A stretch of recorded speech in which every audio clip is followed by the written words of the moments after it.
What's going on, guys? We are back and we are talking about the open qualifiers, the new open qualifiers, and they are not very ideal. So how do we fix it? That's what we'll explain in this video. Explain why they're not ideal and how can we fix it, and so on and so forth. They're like, it's probably not going to change at this point, but hey, we're going to give our best crack at it. So I'm going to get right into it. I'm going to try not make this video too long like most of my other ones. If you missed it, we broke down the format in the last video. If you want to check that out, I think it was like 25 minutes or something. I'm not even sure. But this one, we're just going to focus in on the qualifiers and focus in on seeding a little bit more because I hit on that a bit in the last video. So let's get into it. Here's where we're at. In the old qualifier format, we had 16 teams Swiss to open the season. That was done by committee, by seeds. Top 8 direct to the main event or the regional. I'm just gonna call it main event because a lot of times now everything's called qualifiers. It's a little confusing. Bottom 8 to close qualifiers. Then there was an open qualifier where it was double elim to get your 8 best teams. They would meet those bottom 8 that are already in the closed qualifiers. They'd play another Swiss. Top 8 of those go to the main event, and you got your 16 teams. The future qualifiers after that first one would just go top 8 in points and RLCS points, would get the auto invite. And then 9 through 16 would actually get an auto invite to the closed qualifiers, so they wouldn't have to play through the open double elim format. So that's what it was. Here's what it is now. Open qualifiers for everyone. Double elimination down to 16 teams. And yeah, that's it. This is just how it's going to be done for every single regional. There's also an invitational thing, but we're not worried about that right now. So how do we fix this? I have a great idea, guys. Ready? We just fixed it. We just fixed the format. If it ain't broke, don't fix it. I'm not sure why we changed from this. Obviously, it's, now Blast is operating it. I'm not sure how this all came about.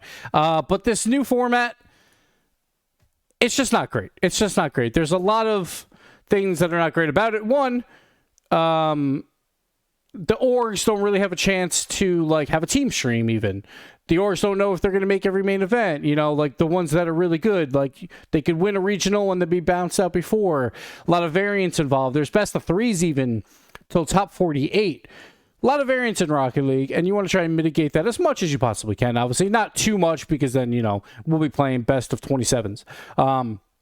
But you want to mitigate it where you can, and you want to reward teams that get points. So why don't we take the new qualifier format and just, throw it out to the old one? I'm not sure why we changed this. I thought this format was fantastic. I don't know about you guys, but I love it. Let's talk about a couple things. So why don't we go over the pros of each format? And again, I'm not trying to make this a very long video, so we'll keep it pretty brief here. So let's look over the pros. So the old format pros, consistently good teams are rewarded, which is fantastic. More consistent for orgs to invest. Another fantastic thing. They already know that they're in main events, or at least they're in closed qualifiers, which gives them more team stream opportunities. Because when you have a Swiss, team streams are fantastic for Swiss because it's consistent. You continually go. You at least get 3 matches. You could have 5. It could be a very long team stream. Very easy to plan for. When you're in a bracket that is just double elim, very hard to plan for. There's going to be tons of long breaks. If you do happen to lose, then you're in for a mega break because now you're in the lower bracket and you have to wait for the bracket to catch up to you. So it just doesn't make a lot of sense for team streams. They're just going to be a lot more difficult. And the seeding means less, and I'll get to that point in a few minutes here. But the new format pros, it's faster, I guess. It's cheaper. You probably need less days, because you'd probably have the closed qualifiers be its own day. You need more admins and all of that stuff. But, in the grand scheme of things, it's only a tiny bit cheaper. It's not that big of a deal, and I think it would greatly improve our qualifier system, our entire RLCS, if we had that closed qualifier Swiss to make it to the main event. Because also Swiss, I know not everyone loves Swiss. I personally do. It's not perfect, but it does a very good job at trying to find who the top 8 are out of a group, or the top half out of a group. Sure, you could argue, 6 through 8. Sometimes it's just about the luck of the draw in the 2 and 2 round, but that's the same thing in brackets as well. It's like the luck of the bracket draw as well. So, but at least for the top 5, for sure in Swiss, it's like, all right, these guys are definitely locks, right? Because they're 3 and 1 or whatever. So I just don't understand why we're doing this, and I would love to hear the reasons, because the only pro I can think of is it's faster and it's cheaper. That's pretty much it. So as you can tell, I'm not a huge fan of it. I think we should go back to the old format, and let's get into the seeding. Why seeding means less, and this is going to come into play for the qualifiers coming up in Europe more so. But let's talk about it. So let's look into the seeding where it is right now. I had a format video last time around, and I said I love the seeding. It's one of my favorite things about this new system. I love the math approach. Math approaches are not always perfect, and I think there's a couple tweaks that we could do to it to make it even more accurate. And then we'll talk about why that matters into the old format versus a new format. So right now, the way it works, and we're going to talk about the top half, like that there is ranked MMR and all that stuff for teams that don't have RLCS points from last year, which makes sense, obviously. Like a ranked isn't perfect, but you can't rank 1,000 teams. You just can't. So basically, like each player has a seeding score, and that is determined by 50% of points earned in 2022's fall split, 75% in winter, 100% in spring. And that's basically all your seeding points that they get pulled together as a player. So you get, I guess, 1/3 of them or whatever. I guess it doesn't matter because everyone would get 1/3. So you probably just get your normal points. And it gets pulled together with your new teammates, whatever points they have. And that gives you a seeding score. And then you're ranked, 1 through 25. And that's where you are seeded. Right now, there's 2 small tweaks I would make to this to make this formula a lot better. One, I would count Worlds at least as spring major points for the top teams, like in the main event, because you can't go lower than 16 because there wasn't points at that point. Like, you could probably make a better formula, like if you really wanted to, for Worlds points, but as like a small fix, so we don't have to overcomplicate this, just count Worlds as 100% spring major points as well, right?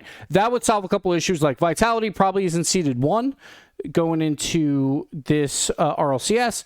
That would fix those issues because they would get enough points to move up to seed 1, and then because right now Worlds does not matter at all, which is a little confusing, right? Because like if you had a team that barely squeaked by in spring, made it to Worlds, and then somehow they won the whole thing, right? They would be seated incredibly low, but they were the best team in the world, right? So it's like to try and fix those issues. And of course, it's not a perfect fix, but it would definitely help. The other thing is smaller region points to not migrate to bigger regions. I should have probably worded that a little bit better, but basically what it means is there's 3 tiers of regions in terms of RLCS prize pool, I'll call it. There's SSA and APAC in tier 3. Then there's OC, MENA, and SAM in tier 2. Then there's NA in Europe in tier 1. If you move up from a tier 3 to a tier 2 or a tier 1, you lose your points because those regions inherently are not as competitive. Like if you move from a region 1 down to a region 2, you can keep your points because region 1 is arguably more competitive, right? So those points mean more. So, for instance, right now, I think the 11th seed in Europe is OSM, was it Mertzi and Pulsum K? Because OSM has so many APAC points that he's bringing over. Now, I don't know if that's official or not, but this is what people are projecting is going to happen based on these rules. So, OSM brings over a ton of APAC points, which, again, inherently less competitive than Europe, and gets to move up to a very high seed. Normally, in the old system, let's go back and we'll rename this back to the old system. Being the 11th seed really doesn't matter that much because you get invited to the top 16 Team Swiss. And if they were inherently, say, the 123rd best team, they'll go 0-3 in that Swiss. They'll move down to the closed qualifiers. They'll go 0-3 in that Swiss. and they'll miss the main event, right? Sure that they would get some prize money and all of that for right now, but it's only for one qualifier. Then after that, they would move down, right? So it wouldn't inherently hurt the entire bracket. Right now, in the new format, it's just double elim bracket. So whoever seeded 6th is going to play that 11th seed, or that they probably won't play that 11th seed, that there'll be some other team that moves up that's seeded in the 20s or whatever, at the very least, but they'll have a very easy run to a main event. 11 would then play, what is it, 22? Yeah, they play seed 22. Seed 22 has a much easier road to the main event as well because of that poor seeding. So it's going to screw everything up. And then obviously lower bracket is going to get all screwed up because of that as well. One thing I would do, obviously, is first try and basically try and find a formula that makes that not as big of a deal. And in this way, that format would help a lot, right? You would get... so you would get rid of that team as the 11th seed, and they would move way down. The only bad part with these new rules, say like a complexity, if they came from SAM and they moved back to NA, they would lose all their SAM points, even if they were a very competitive NA team or like international team, right? Say they went to the major, they did really well, top 4, then they moved to NA and they lose all their points. In the old format, that's actually not that big of a deal. Sure, they're not technically in the closed qualifiers yet or anything like that, but they play through like a double elim and be one of the top 8 teams with a bunch of the teams not in there, so they really don't have much competition. They should breeze through that. They should go to closed qualifiers, and so they're not really knocking out a particular team now because they're going to go into a Swiss where it's a group of teams, and they will very likely top that group, right?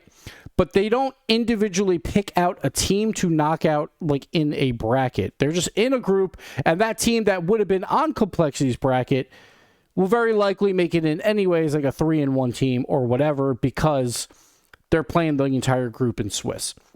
So it wouldn't really hurt a lot of teams. It would make some teams have to make a bigger... they would have to go through Open and have to make that run.